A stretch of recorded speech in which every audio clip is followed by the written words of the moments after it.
warahmatullahi wabarakatuh. Selamat pagi.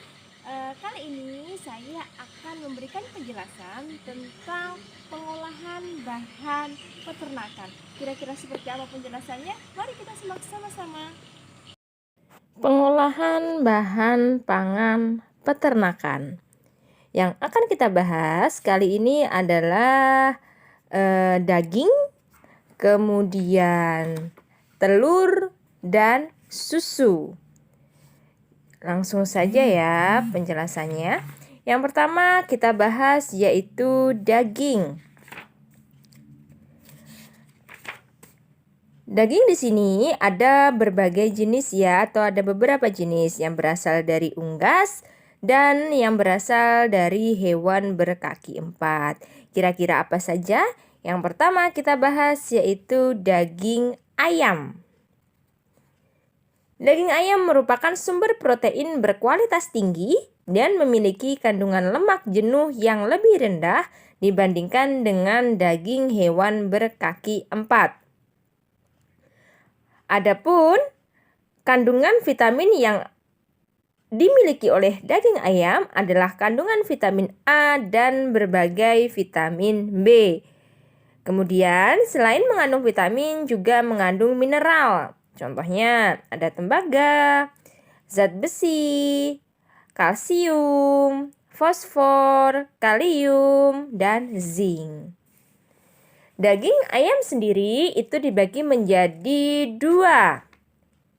Ada daging ayam kampung. Ayam kampung adalah sebutan di Indonesia untuk ayam peliharaan. Kemudian, keunggulan ayam kampung memiliki kandungan nutrisi yang lebih tinggi, yaitu memiliki 19 jenis protein dan asam amino yang tinggi. Kemudian, yang kedua adalah ayam broiler atau ayam leghorn. Jenis ayam ini dipelihara dengan cara diternakan, dipelihara di dalam kandang yang berukuran besar. Kemudian, hanya dalam waktu 5-6 minggu, ayam ini sudah bisa dipanen. Kemudian, yang kedua adalah daging sapi. Daging sapi adalah daging yang paling banyak diminati oleh masyarakat Indonesia. Kemudian, hasil olahannya pun bisa berbagai jenis makanan ya. Ada rendang, kemudian semur, bakso, abon, dendeng, sosis, kornet, dan lain sebagainya. Kemudian, dari semua bagian tubuh sapi itu bisa dimanfaatkan menjadi olahan makanan. Kemudian yang ketiga ada daging kerbau. Ciri daging kerbau itu khas berwarna merah agak gelap. Kemudian memiliki tekstur serat yang lebih kasar dibandingkan dengan daging sapi. Kemudian, kandungan lemak daging kerbau juga relatif lebih rendah daripada daging sapi. Daging kerbau dikonsumsi oleh sebagian besar penduduk di Asia Selatan dan Asia Tenggara. Kemudian yang keempat ada daging kambing. Daging kambing merupakan sumber gizi yang paling penting bagi negara berkembang, biasanya terletak di daerah iklim tropis. Hasil olahannya bisa saja seperti sate, sop, dan gulai. Kemudian yang kelima adalah daging babi. Daging babi memiliki warna yang lebih pucat daripada daging sapi, lebih mendekati warna daging ayam. Kemudian hasil olahannya bisa berupa bakso, sosis, sate, babi rica-rica, dan babi panggang. Bahan peternakan yang selanjutnya kita bahas adalah telur. Telur dapat dikonsumsi manusia dan mengandung nilai gizi yang tinggi. Kemudian, kira-kira yang akan kita bahas di sini adalah telur dari berbagai jenis unggas ya. Yang pertama ada telur ayam kampung.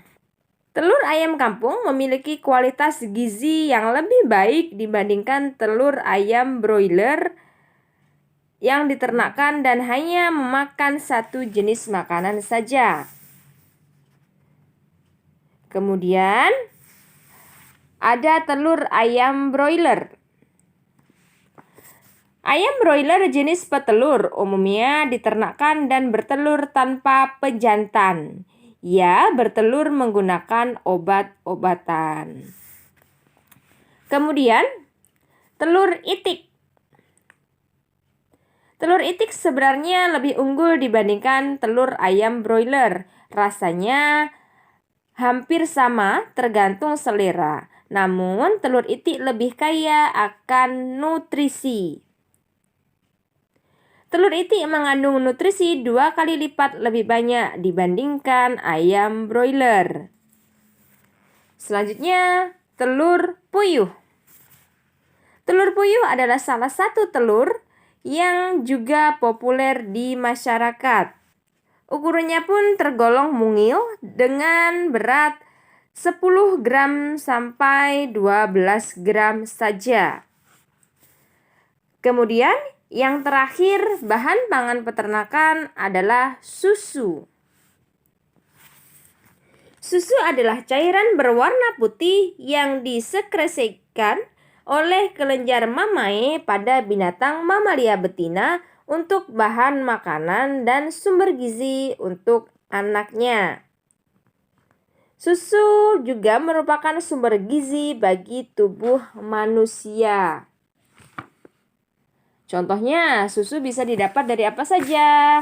Contohnya dari kambing, domba, kerbau, unta, kuda, sapi, dan lain sebagainya. Produk susu dapat dibedakan menjadi beberapa tipe ya, berdasarkan kandungan lemaknya. Yang pertama ada susu murni atau whole milk. Kemudian ada susu kurang lemak atau reduced fat milk. Kemudian ada juga susu rendah lemak atau low fat milk dan susu bebas lemak atau free fat milk atau juga susu skim atau skim milk. Demikian itu tadi adalah penjelasan dari pengolahan bahan peternakan. Bagi kalian yang belum paham, bisa kalian komen di kolom komentar. Dan yang belum subscribe, silahkan subscribe. Kalau yang mau share video ini juga boleh ya. Oke, wabillahi taufiq wal hidayah. Wassalamualaikum warahmatullahi wabarakatuh. Selamat pagi.